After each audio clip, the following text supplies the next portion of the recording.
শ্রেষ্ঠ রাজ্য সরকার হচ্ছে মমতা বন্দ্যোপাধ্যায়ের নেতৃত্বাধীন পশ্চিমবঙ্গ সরকার। এবং সুকান্ত মজুমদার মনে রাখবেন, অটল বিহারী বাজপেয়ীকে যতবার আপনি উচ্চারণ করবেন ততবার একই সঙ্গে উচ্চারণ করবেন যে এই অটল বিহারী বাজপেয়ী গুজরাটে গিয়ে তৎকালীন মুখ্যমন্ত্রী নরেন্দ্র মোদীকে নির্দেশ দিয়েছিলেন রাজধর্ম পালন করো। অর্থাৎ যে নরেন্দ্র মোদী রাজধর্ম পালন করতেন না, তাকে রাজধর্ম শেখাতে হয়েছিল অটল বিহারী বাজপেয়ীকে।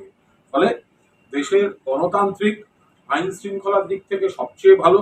অতীতে সিপিএম জমানায় যত খারাপ কাজ হয়েছে এখন অনেক কম এবং উন্নত, উন্নয়ন বেশি, দেশের অন্য রাজ্যের তুলনায় উন্নয়ন বেশি, বিভিন্ন মাপকাঠিতে উন্নয়নের ক্ষেত্রে পশ্চিমবঙ্গ এগিয়ে। ফলে সুকান্ত মজুমদার শুধু ওই দৃশ্যটা মনে রাখবেন, ওই সংলাপটা মনে রাখবেন, অটল বিহারী বাজপেয়ী গুজরাটে ওই নরসংহার যজ্ঞের পর তৎকালীন মুখ্যমন্ত্রী, আপনাদের আজকের প্রধানমন্ত্রী নরেন্দ্র মোদীকে অটল বিহারী বাজপেয়ী বলছেন রাজধর্ম পালন করো। যে মুখ্যমন্ত্রীকে প্রধানমন্ত্রীর কাছ থেকে রাজধর্ম পালনের পরামর্শ শিখতে হয়, সেই দলের রাজ্য সভাপতির মুখে বড় বড় কথা শোনা পায়। সুকান্তবাবু আরো বলছেন যে তৃণমূলের শাসনে আধার কার্ড, ভোটার কার্ড জঙ্গিরা পেয়ে যাচ্ছে, সরকারি দলকে ব্যবহার করে বিন্যাস বদলানোর চেষ্টা। সুকান্তবাবু রাজনীতিতে অনেক জুনিয়র। তিনি বাম জমানায় সিপিএম বিরোধী কোনো আন্দোলন করেছেন বলে একটা ব্ল্যাক অ্যান্ড হোয়াইট ছবিও দেখাতে পারবেন না। কালার টালার তো কালার ছবিও দেখাতে পারবেন না, ব্ল্যাক অ্যান্ড হোয়াইট যুগ তো আগের কথা। সুকান্তবাবু রাজনীতিতে জুনিয়র। তিনি সিপিএম এর সময়ে সিপিএম এর বিরুদ্ধে আন্দোলন করেছেন, এরকম কোনো কালার ছবিও দেখাতে পারবেন না, ব্ল্যাক অ্যান্ড হোয়াইট ছবি তো দূরের কথা।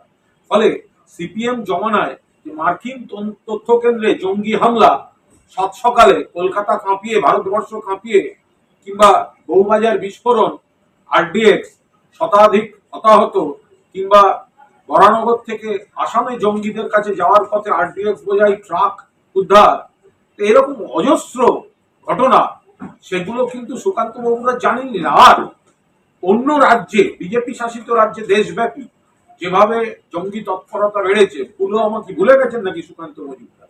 ফলে যেগুলো জানেন না, অতীতের থেকে পশ্চিমবঙ্গ অনেক শান্ত, ঠিকঠাক, অন্য রাজ্যের থেকে অনেক শান্ত, ঠিকঠাক। যেখানে প্রবলেম আছে পশ্চিমবঙ্গের বাংলাদেশ সীমান্ত, সেই বাংলাদেশ সীমান্ত পাহারা দেওয়ার কথা সুকান্ত বাবুর দলের অমিত শাহের বিএসএফ ফেল করছে বলে বাংলাদেশ থেকে কিছু জঙ্গি, কিছু আপত্তিকর লোক অবৈধভাবে কখনো বাংলার সীমান্তে ঢুকছে, কখনো ত্রিপুরায় ঢুকেছে, কখনো ত্রিপুরা থেকে ট্রেনে চেপে দিল্লি বা কলকাতায় যাচ্ছে।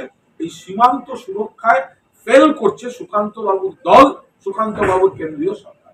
সরকারি দলকে ব্যবহার করে জনবিন্যাস বদলানোর চেষ্টা করছে। এসব সম্পূর্ণভাবে ভিত্তিহীন অভিযোগ, পুরোদস্তুর ভিত্তিহীন অভিযোগ। পশ্চিমবঙ্গ এমন একটা রাজ্য যেখানে হিন্দু, মুসলমান, খ্রিস্টান, শিখ, ইসাই, যার যা ধর্ম, তারা পুরোদস্তুর সসম্মানে নিজের ধর্ম যার যার, এই রাজ্য সবার, এই দেশ সবার। বিজেপি সরকারের দায়িত্ব সীমান্তটা পাহারা দেয়া, যাতে সীমান্তের দিক থেকে অবৈধ লোক ঢুকতে না পারে। সীমান্ত পাহারা দিতে ব্যর্থ একটা কেন্দ্রীয় সরকার, তাদের মুখে এসব কথা শোভা পায় না। ত্রিপুরা থেকে ধরা পড়েছে কতজন? ত্রিপুরা কাদের রাজ্য? ত্রিপুরা বিজেপির রাজ্য। কারা ধরা পড়েছে? বহিরাগত রোহিঙ্গা। সঙ্গে কারা ধরা পড়েছে? দালাল, এজেন্ট, যারা এইভাবে ঢোকাচ্ছে, নথিপত্র করে দিচ্ছে। লজ্জা করে না সুকান্ত বাবুদের এই কথাগুলো বলতে? পাসপোর্ট জালিয়াতি এনআইএ তদন্ত সঙ্গে কি তদন্ত দাবি করতে? দেখুন, ওদের যা যা এজেন্সি আছে, ওদের তো দাবি করে এক এক রকম। এই আরজিকর কেসে একটা শুনলাম উই ওয়ান্ট সিবিআই, এখন বলছে উই ডোন্ট ওয়ান্ট সিবিআই। তো কখন এরা নিজেদের কেন্দ্রীয় সরকারের এজেন্সিগুলোকে দাবি করে, আবার কখনো তাদের রাজনৈতিক এজেন্ডা ফুলফিল না হলে কখন আবার বলে এগুলো দিয়ে হয় না। কিন্তু নিজেদের মধ্যেই দ্বিচারিতায় ভোগে। এগুলো সব পলিটিক্যালি মোটিভেটেড স্টেটমেন্ট, এর সঙ্গে বাস্তবের কোনো সম্পর্ক নেই। শুভেন্দু অধিকারের উপর হামলার চক্রান্ত করা হচ্ছে, বাংলাদেশি জঙ্গিরা করছে, রাজ্য সরকারকে সতর্ক করলো কেন্দ্রীয় গোয়েন্দা। আমরা একটা খুব স্পষ্ট কথা বলি, এই যে খবরটা হঠাৎ সামনে এসছে, এটা একটা ধারণা তৈরি হচ্ছে যে শুভেন্দু বাবুর উপর একটা হামলা হতে পারে।